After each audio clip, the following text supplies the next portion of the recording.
কোনো স্বৈরাচার চিরকাল ক্ষমতায় টিকে থাকতে পারে না, নাহিদ ইসলাম।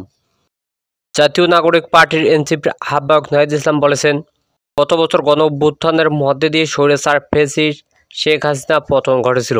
তার পতনে আমাদের মনে করিয়ে দেয়, কোনো স্বৈরাচার ফেরাউন ক্ষমতার সনদে চিরকাল থাকতে পারে না। বুধবার 2 জুলাই দুপুরে এনসিপির দেশ গড়তে জুলাই পথযাত্রা কর্মসূচির দ্বিতীয় দিনে কুড়িগ্রামে পথসভায় তিনি একথা বলেন।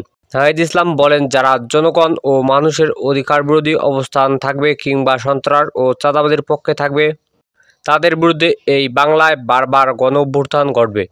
তিনি আরও বলেন, নতুন বাংলাদেশ আর কোনো বৈষম্য হতে দেওয়া হবে না। আগামীর বাংলাদেশ হবে স্বৈরাচারহীন বাংলাদেশ। আগামী 3 আগস্ট কেন্দ্রীয় শহীদ মিনারে বাংলাদেশ পুনর্গঠনে ইশতেহার ঘোষণা করবেন এনসিপি।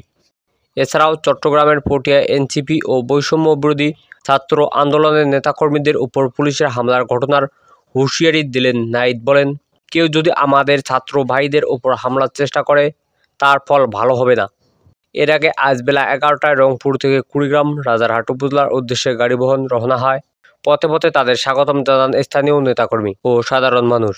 এনসিপির কর্মসূচিতে কেন্দ্রীয় নেতৃবৃন্দের মধ্যে ছিলেন দক্ষিণাঞ্চলের মুখ্য সংগঠক হাসনাত আবদুল্লাহ, উত্তরাঞ্চলের মুখ্য সংগঠক সাজিদ আলম সহ আরও অনেক।